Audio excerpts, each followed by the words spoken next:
going on, movie lovers? Welcome back to Apocalypse Movie News. I'm your host, Jacob Bartley, and I'm joined again by you-know-who, Gio Ramos and Jake Berlin. What's going on, guys? Doing good. Just here. Just here, huh? You look tired, man. What's going on, Jake? How are you? I'm good. Unfortunately, I'm the only one at the table who hasn't seen Apocalypse yet. So. Yeah, unfortunately, that I feel sorry for you because I actually enjoyed the film. Check out our reviews later on this weekend. But that's not what we're here to talk about. We're here to talk about movie news, and there was some great stuff going on this week. A bunch of trailers, a few news stories regarding a lot of movies that we're looking forward to. And like always, Gio Ramos is gonna run down these news topics for us. So let's get going, Gio. What do we got first? This news came out this morning. Tom Hiddleston is in talks to play James Bond, the new James Bond. Who? Loki, the guy from Crimson Peak, the guy who tried out to play Thor. He's in talks to be James Bond. So there's been reports that Daniel Craig is no longer interested in the role. He reportedly turned down $100 million. And I guess they're looking to restart it as soon as possible and get it going again. So Tom Hiddleston as James Bond, what do you guys think? Jacob, go ahead. You're a big Loki fan. I am, and while he's not my first choice to play James Bond, I would be totally fine with this. He has that suave a lot of people use when they describe James Bond, that swagger, if you will, charisma. I definitely think he can pull that off, and we haven't, even though Loki does fight, I don't consider that an action role. I don't know why, even though he's involved in action. It's not like a lot of hand-on-hand combat and stuff like that. But I think he would be a great fit. If Daniel Craig doesn't want to do it anymore, then I don't blame him, and I don't want somebody playing a role when their heart's not in it. Jennifer Lawrence. Ooh. Okay. I'd be cool with this, especially he's young, on the younger side. What is he, 35?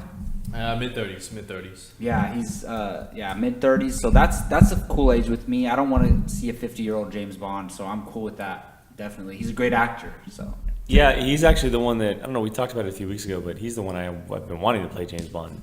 I think Daniel Craig's out. He's over and done with. He was great as the character when he was on.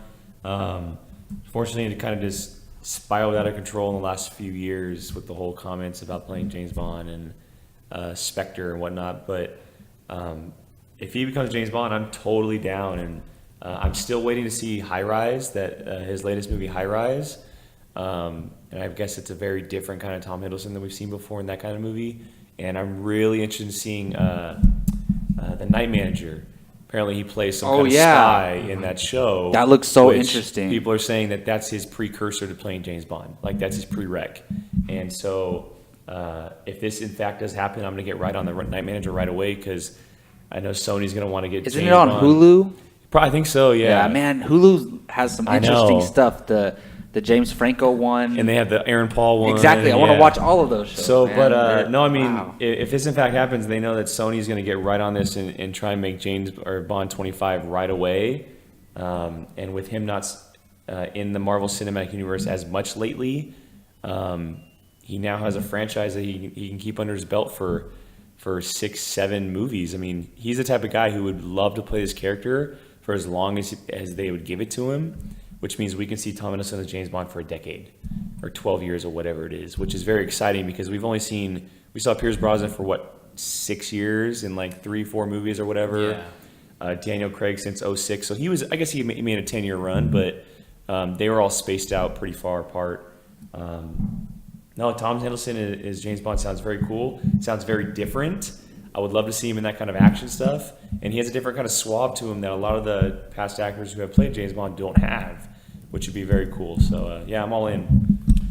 I agree with you guys. He has the charisma. You put him in a tux and give him a martini. It's perfect. Yeah. I'm curious about the action side, though. Because Yeah, Daniel Craig was perfect for that. Yeah, he's perfect for that kind of James Bond and what that. But I'm down for franchise something was different for Kind sure. of doing, yeah.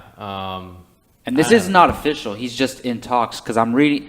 Just a little side note, I'm reading that also Jamie Bell has met with the producer as well for okay. James Bond. Yeah, Bell met with producer Barbara Broccoli to discuss playing the role. Deadline reports. See, So that's that they want a young James Bond, and I'd that's be fine exciting. with that too. That's because he's exciting. more unknown. Yes. And I was just kidding about Jennifer Lawrence. I love Jennifer Lawrence, but she's just doesn't care about playing Mystique, similar to Daniel Craig playing James Bond. Well, anyways, what do we got next, Gio? Star Trek Beyond trailer number 2. The trend of underwhelming first trailers followed by the significantly improved second trailer continues with Star Trek Beyond. What do you guys think of this trailer? Go ahead, Jim. This is the trailer I was waiting for from the first trailer. That's what I want to hear. You know how disappointed I was with the first trailer, and you two both know how close ties I have to this franchise. This trailer rocked it, man, and I love that there was no music in the background. It was just score, and I love the role they're playing with Captain Kirk this time around. How he's trying to figure out why he's this captain and who he is, and he's still struggling with it. I love the shot back from the original Star Trek of him looking at the Enterprise being built. There's so many cool things in this trailer. Sophia Boutella's character, she looks like a total badass alien. Idris Elba's alien villain looks totally badass. I love seeing him in that makeup. It looks awesome. The crew of the Enterprise looks better than ever. It looks like so much fun.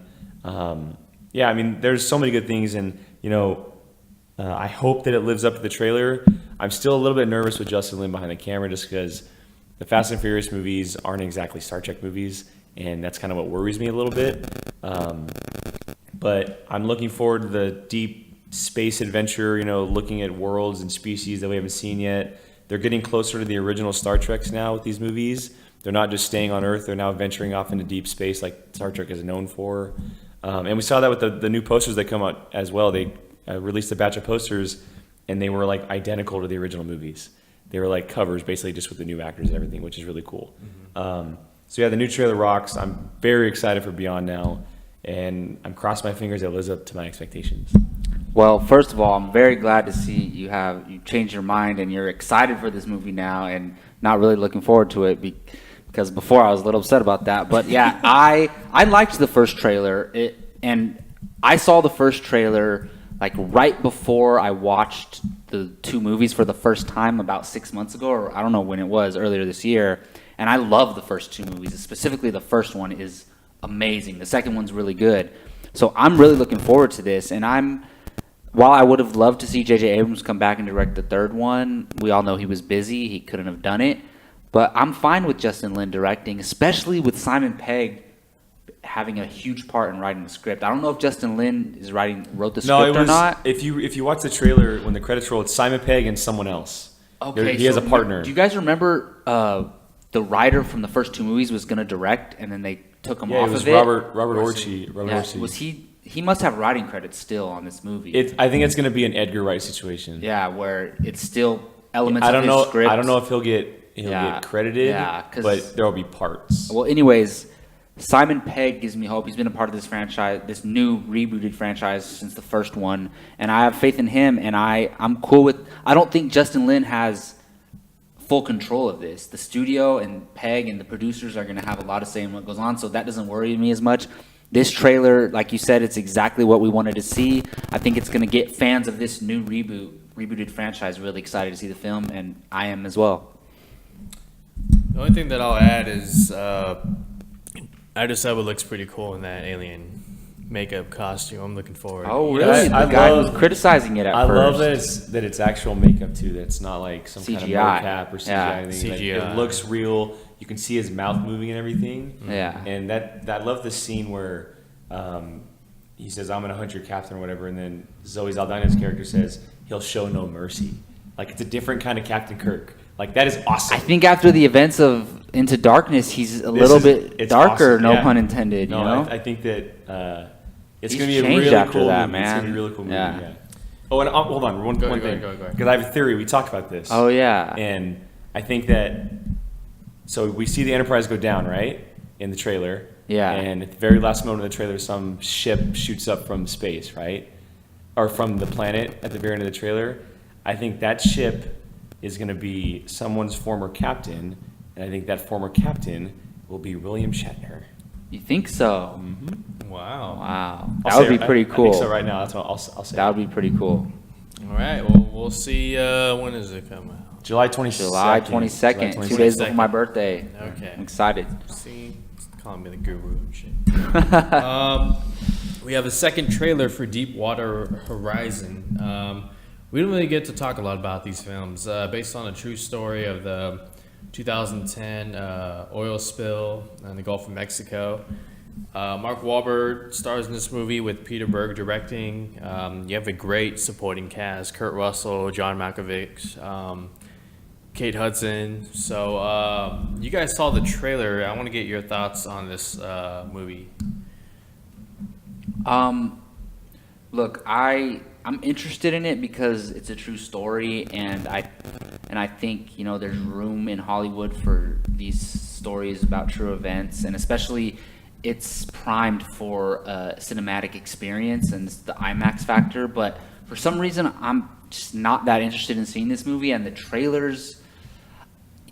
I like the thing in the first trailer with the daughter, and she's explaining it, and she does it with the Coke bottle and with the honey and all that. That was cool, but other than that, these trailers haven't really made me want to see the movie. Well, I'm interested in the true story, and I like Mark Wahlberg when he's in serious dramatic roles, not Transformers. So maybe that will excite me for the film, but just I can't explain it. I don't know why these trailers just have not done it for me, but I am interested in the story and Mark Wahlberg starring. Yeah, I'm the complete opposite. I was so moved by this trailer, and I was by the first one as well. I put it up on the site this morning, but it's the type of trailer that, like, it makes me want to see this movie as soon as possible. But I'm also kind of set back on it as well, because I know that watching what's going to go down is going to be hard to watch because it is such a true story. Mm-hmm. And you know, I was watching the trailer, and as I was watching, I was realizing that this actually happened to people on the inside of this rig, and we're seeing the inside of it. Not exactly how it went down, obviously, but those men and women who were working on that rig went through that kind of situation, and that's hard to watch on screen. I think Peter Berg is the perfect director for this kind of film. You saw that with Lone Survivor. Him and Mark Wahlberg did a great job with that movie. Like Gio said, the cast is incredible. You also have Dylan O'Brien and Gina Rodriguez, the two young guns. Oh, but Dylan O'Brien's in it. yeah, he's the one that in the very beginning that meets him when he opens the door, and So he's gonna be he's on the rig. He's a worker yeah, on the okay, rig. that's cool. I didn't know yeah. that. That actually gets me more interested. Yeah, so I Yeah. love seeing him get a big spot other than the Maze Runner stuff. But yeah, I'm very much looking forward to it. I think that it's going to be a hard movie to watch, but it's also a story that should be told, obviously. I'm more interested in, because we haven't seen it yet, but are they going to touch on the political side of everything instead of just what happened on the rig and everything on the They outside? haven't of the really rig? showed that in the trailer. Yeah, so I'm very interested to see if that goes down in the movie. We didn't see a ton of that in Lone Survivor, which kind of, you know, makes me feel like we won't see a ton of it in this. But either way, I'm very interested in it. All right, well, next up, we have a Spider-Man update. Those of you hoping to see Vincent D'Onofrio as Kingpin in Spider-Man movies, looks like it might not happen. The actor took to his Twitter and basically shot down any rumors or news or anything about his character appearing in Spider-Man Homecoming. And does this bum you guys out, or were you kind of hoping to see him in Spider-Man Homecoming? While I would love to see the character Kingpin interact with Spider-Man because they have a lot of interactions in the comics and the cartoons and stuff, I don't think it's a good fit with this Kingpin that they established in the Daredevil universe with the Spider-Man that we met in Captain America Civil War. I just don't think it's a good fit. At the same time, Marvel can make anything work. So I personally want to see some type of incorporation of the Netflix characters into the movies somehow, because I'm a big fan of both, and to me this is one big huge combined universe just like the comics was and is. So I would love to see some type of connection, but I don't think this should be the first one out, because if they do have him in there, that would probably be the first straight connection from the TV shows to the movies. And I just don't think it's a good fit. But man, I would love to see it. And who knows, you know, maybe they're just trying to trick us all, and maybe he does make a small, tiny cameo, but I highly doubt it. Yeah, I echo everything Jacob just said. It would be very cool to see him in there. Obviously, the tie-in, because I think with the whole Daredevil and Netflix thing, hardcore fans have always wanted a Daredevil Spider-Man kind of crossover. Yeah. Those two characters together, and it's very possible, but I don't think we'll ever see Wilson Fisk on the big screen. I think he's just born for the Netflix stuff. I think it'd be very cool to see him on the big screen. I think he's has enough depth to him to be on the big screen, but I think he's born for the Netflix stuff. And like Jacob said, I think this Spider-Man that they've kind of established, as far as now goes, wouldn't really fit with the Wilson Fisk that we know. And we haven't really seen what Spider-Man can do yet. Just throw in the whole Daredevil stuff right away would be a little too much, I think, instead of kind of establishing him in his own movie, first of all, and whatnot. But, yeah, I mean, it's possible, but at the same time, I think it's cool to separate him, give him a little room, and maybe Yeah, eventually not in the yet. future. Maybe, yeah, Not yet. maybe in the future there's something can happen. So. Jill, what do you think about that? Well, Marvel, they intend on Spider-Man being their lightest and funnest movie, tonally wise, of the entire MCU. There's no way you're going to throw in a character like Kingpin, especially after what he's done in the Netflix series. You know, parents are going to be like, oh, I like this guy. He's on the Netflix? Okay, let's have family night on Friday and watch Daredevil season 1 and 2. Like, you just... It doesn't fit. It's not a good fit. I love Vincent D'Onofrio. He's, I mean, an argument can be made that he's Marvel's, the MCU's best villain, speaking from the MCU wise. But then again, he, you know, because he's in a series, he has more to work with. But no, not going to happen at all. So let's go from Spider-Man Homecoming to Thor Ragnarok. Mark Ruffalo spoke during a recent press interview for Now You See Me 2 about Thor Ragnarok. He says expect more Hulk, using the words hulkier and bigger. He also calls Kate Blanchett's Hela character the worst of the worst. She's evil and will kill us all. What do you guys think?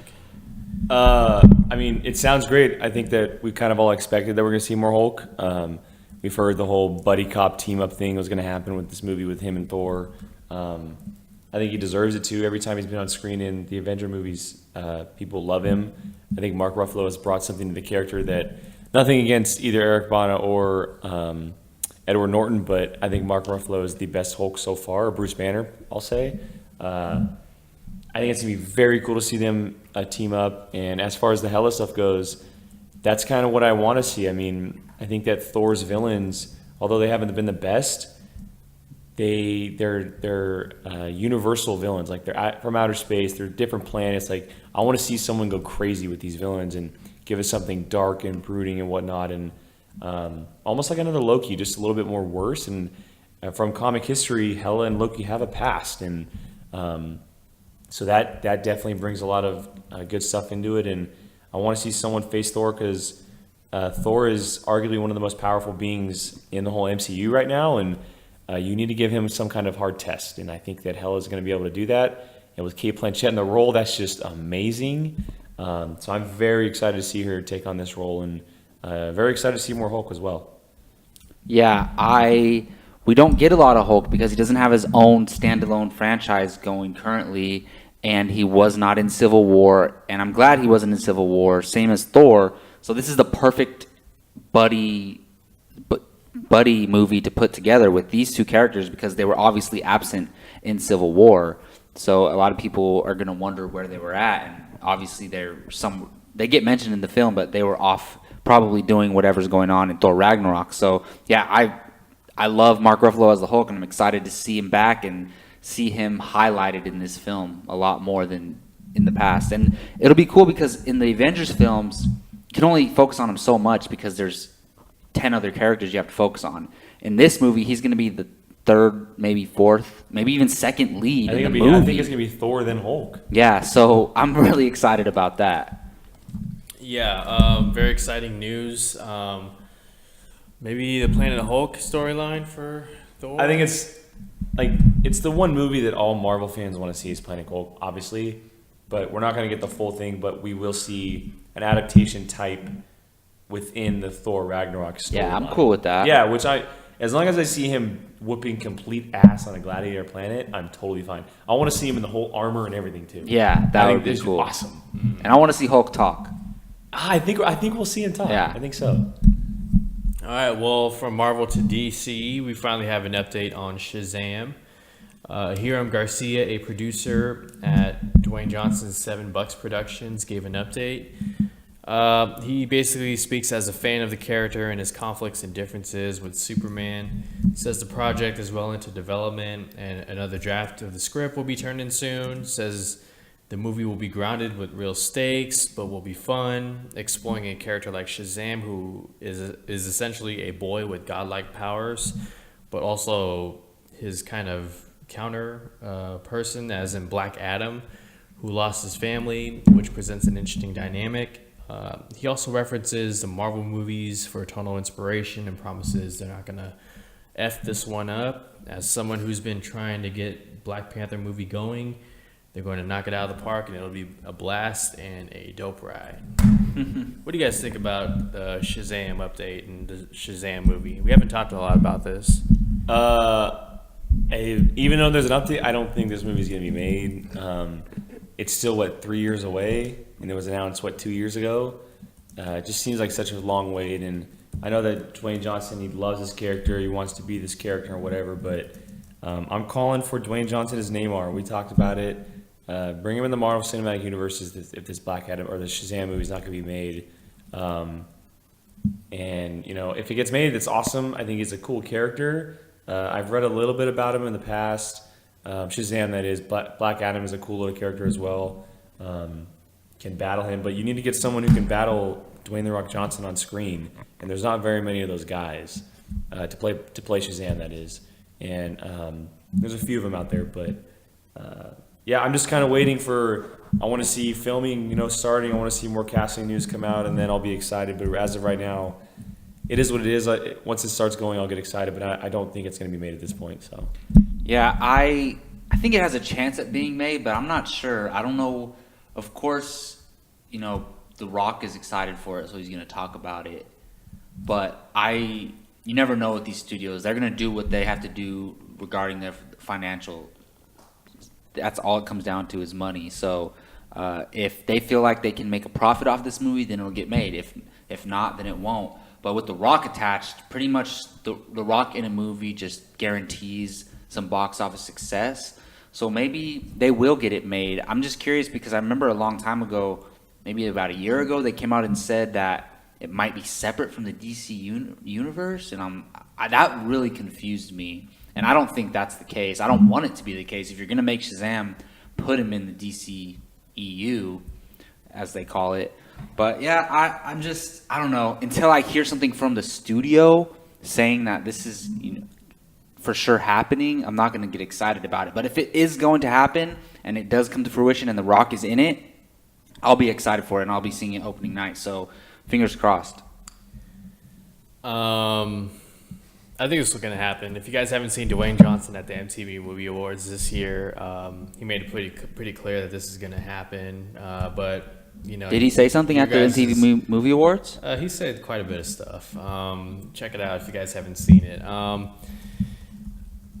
Look, okay. I mean, I don't know. You guys' arguments are totally correct. Until we see something, it's like Gambit, basically, pretty much. Except this one doesn't really have as much problems as Gambit. It's not like directors are leaving or anything. They're just wanting to get the script right. It's in early stages, so we'll see. It's quite a ways. I'm hoping to see like a Shazam reference or a Black Adam tease in Justice League Part 1. We'll see. But, yeah. So let's move on to Jason Todd. Warner Brothers says that Jason Todd, who is one of the... How many people play Robin in the comics? There's like 6. Well, there's Jason Todd, there's Dick Grayson, there's Kara Kelly. Yeah. Damian Wayne. There's also another one, who was the Boy Wonder one that was after Dick Grayson. There's somebody. The point is 4 or 5 of them. Yeah. Yeah. Jason Todd is one of the Robins in the. He's the original. He's the original Robin. He's the original. Is he? He's before Dick Grayson? Really? And I didn't know that. I always thought Dick Grayson was the first. So Warner Bros. Confirmed that Jason Todd is the dead Robin that we see in Batman v Superman. And so I wanted to ask you guys: does this further the chances of Ben Affleck and Jeff Johns adapting the Under the Red Hood storyline for the Batman solo film, or what? Well, it's what I want to see happen. I don't know if it's going to happen, but I think that we all kind of guessed that he was Jason Todd. We think that he died by the Joker's hand, and they're following the storyline from the comics, just maybe it happened 10, 15 years earlier. But to see the Under the Red Hood storyline on the big screen would be a dream. That storyline is one of my favorites from the Batman arc, I guess you could say. To bring in the Joker, bring in Jason Todd, you throw in Nightwing as well because he's in there. I think it'd be so cool. And there were theories rolling around 2 years ago, whatever, that the Joker was Jason Todd, and maybe that's still a possibility. But I think that we guessed that the dead Robin suit was from Jason Todd in Batman v Superman. It's good to get a little confirmation on it, and maybe it leads to Under the Red Hood, but who knows what Ben Affleck and Jeff Johns have in store for us for a Batman solo movie. Hopefully it happens soon, because we don't really have a release date, but hopefully it happens in the next few years. Well, I know this is something that we all suspected. As soon as we saw the Robin suit in the trailer, we all assumed that Robin from his past died, and it's safe to assume that it was probably a Jason Todd or some type of adaptation from the cartoon or the comics where the Joker kills him and it eventually becomes the Red Hood. I'm curious to see though if they're going to have another Robin, like a Nightwing or somebody else, come in and have him be a part of that. I would personally, I don't want him to be Robin. I want to see someone who used to be Robin and became Nightwing, and it's already established. You don't ever have to show him be Robin. That would be really cool. And I know we talked a week or two ago. I said about Casey Affleck possibly playing a role in a Batman movie. Put him as Red Hood. That would be freaking awesome. Or Dick Grayson. Ben Affleck's younger brother as Red Hood. Either one. As Dick Grayson or Jason Todd. Also, I would be really cool with that. Keep in mind too, and we still have to see the BVS director's cut or whatever you want to call it, because Jenna Malone has a role in the movie, and she was cut from the theatrical version. She could possibly be playing Carrie Kelly. That's very true. Which I know a lot of is people. version of Robin. A lot of people were spreading that rumor when they saw her in the trailer because she had red hair or something, right? Yeah.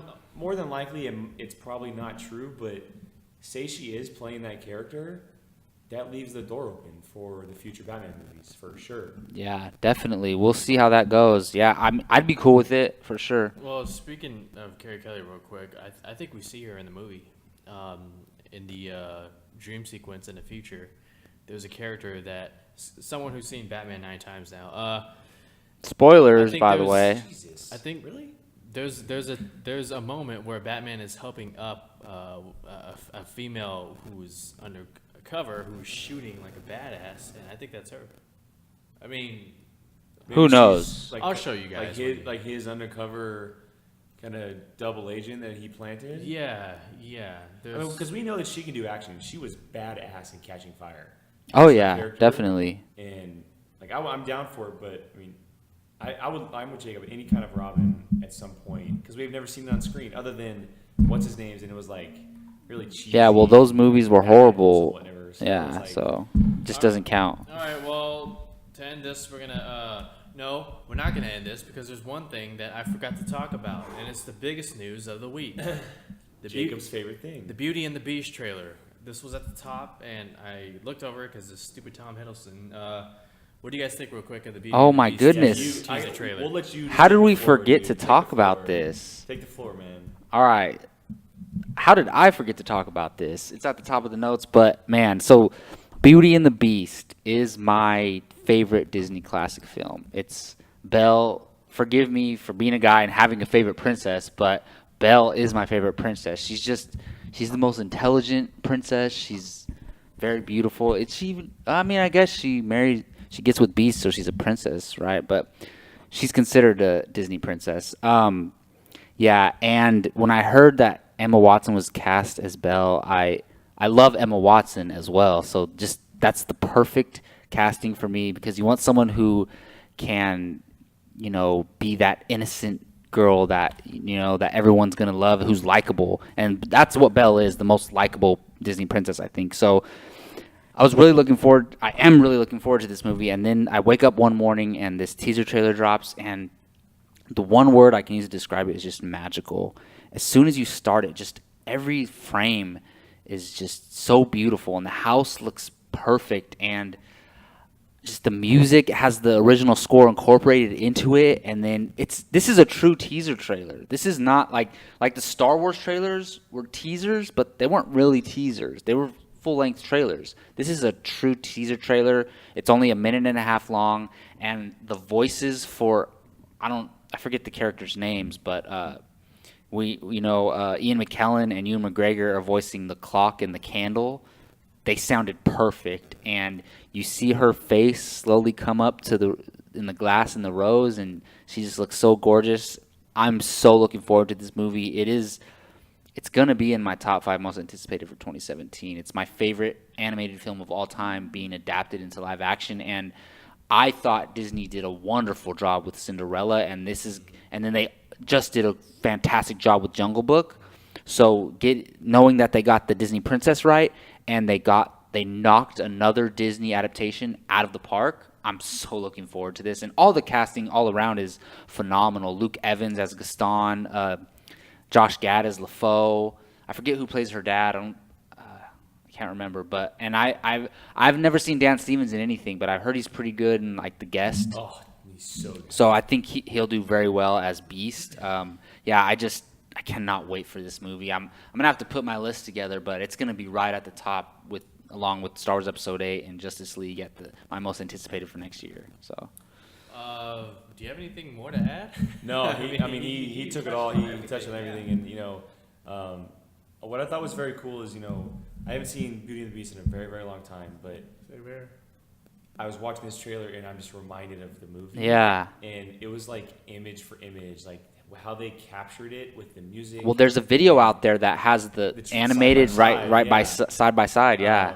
It's.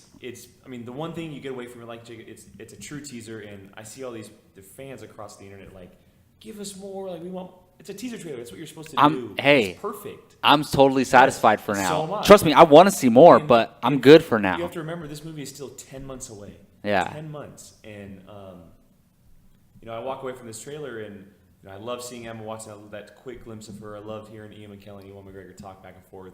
Those two together are going to be great, but it's visually stunning. Yeah. It's beautiful to look at. It looks amazing. That's kind of what we got from Cinderella, like the world they were able to build and capture, and Disney on this live action kind of train, they're moving along it. They're doing a solid job right now, and they finally found their footing. And I think Beauty and the Beast is one of the best animated features they can do to bring to the big screen. I'm very excited for Dan Stevens, obviously Emma Watson, Luke Evans. The whole cast is phenomenal, and I'm very much looking forward to the next trailer. I want to see Beast. I want to see what he looks like. I hope it's not cheesy looking. Also, that one shot of scratching the portrait straight from the animated movie, so I thought that was very cool. Joe, did you like it? Just real quick. Yeah, I loved it. The music, the look of everything, the house, and everything. Even the fucking candles. Like, god damn. Yeah. This movie's gonna kill at the box office. It broke the 24-hour record for trailer views. It's gonna make $1 billion. Oh yeah, for sure. All right, let's end this off in our Showdown Sunday. Every week I put 2 movie-related forces together. It can be characters, actors, directors, movies. And you guys vote which one's the better or worst or whatever it is. And this week I wanted to know who's the greatest action hero of all time. Sylvester Stallone or Arnold Schwarzenegger. Now, during the 80s and 90s, when it came to action movies, it was these two. I mean, you had your Kurt Russells, your Bruce Willis's of the world and all that, your Jean-Claude Van Damme's, but it was Sylvester Stallone and Arnold Schwarzenegger. Taking their filmography into consideration, what they've done, who do you guys think is the greatest action hero of all time? I didn't know that was the question. Greatest action hero. I didn't know of it was all time. time. I thought it was just who was Between these doing two. it better during that era. Oh yeah. Between those two. Yeah. I gotta go Arnold.